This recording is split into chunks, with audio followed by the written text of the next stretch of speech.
We have weights right between. If it doesn't rain tonight, if we don't. Hey Brady, I got a good joke for you. Ready to hear it? Yeah. When do monkeys fall out of the sky? Summer. Nope. April showers. Haha. What a good joke. Wait till you hear mine. What season is it when you are on a trampoline? I don't know. Springtime! Ah, that was a knee slapper. Now we're going to turn it over to one of our more favorite stuff in the morning. Thanks, boys. The Lake County State's Attorney Office announced late Wednesday that a discovery hearing scheduled Thursday morning for Carl V. Erickson of Watertown was canceled. Cancellation was made due to the lack of any discovery requests made by this time from the attorneys involved in the Madison shooting death case. Erickson, 73, is charged with first-degree murder in the January 31st shooting death of Norm Johnson of Madison. Erickson, who is presumed innocent until proven guilty, is currently held without bond in the Lake County Jail. Judge Winston Foley is scheduled this week's session in Third Circuit Court to deal with any discovery motions made by legal counsel. Attorneys representing one side in a court case obtained information from opposing legal counsel by making discovery requests to review any depositions, documents, or other evidence. Foley scheduled a court session on May 1st to hear any pretrial motions from the attorneys. Erickson's jury trial is scheduled on July. Free agent quarterback Peyton Manning informed teams Monday morning that he has decided to sign with the Denver Broncos. Provided that the contract worked out, it would take a last-minute breakdown in contract negligence to prevent Manning from signing with the Broncos. But none of it is expected because teams on Manning's list of finalists understood that it would take a deal in a range of $90 million or over 5 seasons to sign him.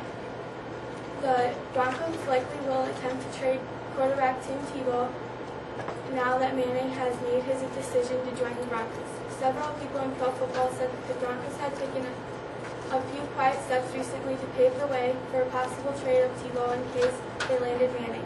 Manning will attempt to revive his NFL career in Denver after missing all last season following a serious neck injury. He joins the Broncos team that Tebow led to the playoffs last season. Manning also is joining forces with Broncos front office executive John Elway. The franchise former Hall of Fame quarterback and two-time Super Bowl winner, Manning has said to have narrowed his choice to the Broncos, Titans, and 49ers, after he was pursued by the group of teams initially also included the Arizona Cardinals, New York Jets, and Washington Redskins. The Cardinals instead paid the roster bonus to Kevin Kolb and retained him as their quarterback. The Jets gave Mark Sanchez contract extension. The Red Sox completed a trade with St. Louis Rams for the second overall selection in April NFL draft. The plan will take Robert Griffin III. The Broncos are counting on Manning, who turns 36 this week, to regain his form. He threw 54,828 yards and 399 touchdowns in his 13 healthy seasons with the Colts. Colts owner Jim Irsay declared his team is in building mode and released Manning earlier this month, a move that kept the club having to pay Manning over $28 million roster bonus. I'll turn it over to Amanda. Thank you, Sydney. Officers Mark Miller and Mr. Reyes were responding to a call for help from another officer who was chasing an assault suspect on foot about 4 a.m. Sunday. The cars they were driving collided at an intersection, sending them and the intern to the hospital. The cars crashed into one another and then into an apartment complex. A tree also was snapped in half.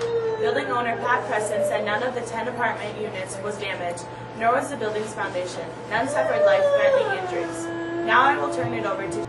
Thank you, Amanda. A lawsuit against Kevin Costner is tied up in the South Dakota Supreme Court. It is over sculptures that were supposed to be displayed in a multi-million-dollar resort being developed by Costner near Deadwood. While the sculptures were permanently built on this display, the resort was never built.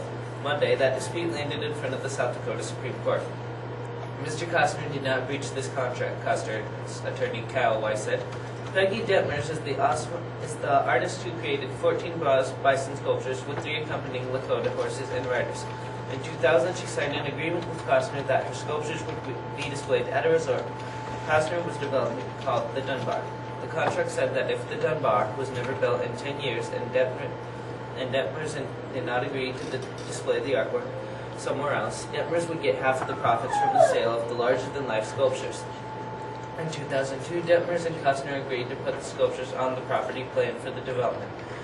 Mr. Costner testified that I will decide this area, whether the hotel is built or not.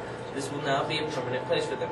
He told the trial that he explained this to Miss Detmers and she agreed. I said, the sale became known as Tatanka, and the multi-million Dunbar resort project never happened. Detmers sued Costner, but Costner won because a judge in Deadwood said Detmers agreed to display the sculptures. But attorneys for Detmers are appealing because they say that she agreed to put the sculptures on that location because she was still under the assumption the resort would be built on that property. It's very clear from the record that people were telling her that the resort was still intended to be built and that it was still intended to be built on that property. Detmers' attorney, Andrew Damgard, said, and that's why Detmers and her attorneys are now asking the South Dakota Supreme Court to decide if Costner broke the contract. The South Dakota Supreme Court will make their decision on the case at a later date. Now it's time for the weather with meteorologist Lucas. Today, there's going to be a patchy fog before noon. Otherwise, it's going to be mostly sunny with the high near 68 and a little bit of light west wind. Tonight, it's going to be mostly clear with a low around 45 degrees and a little bit of calm wind. Saturday, it's going to be sunny with a near high of 73 degrees and a little bit of south wind at 8 miles per hour coming from the northwest.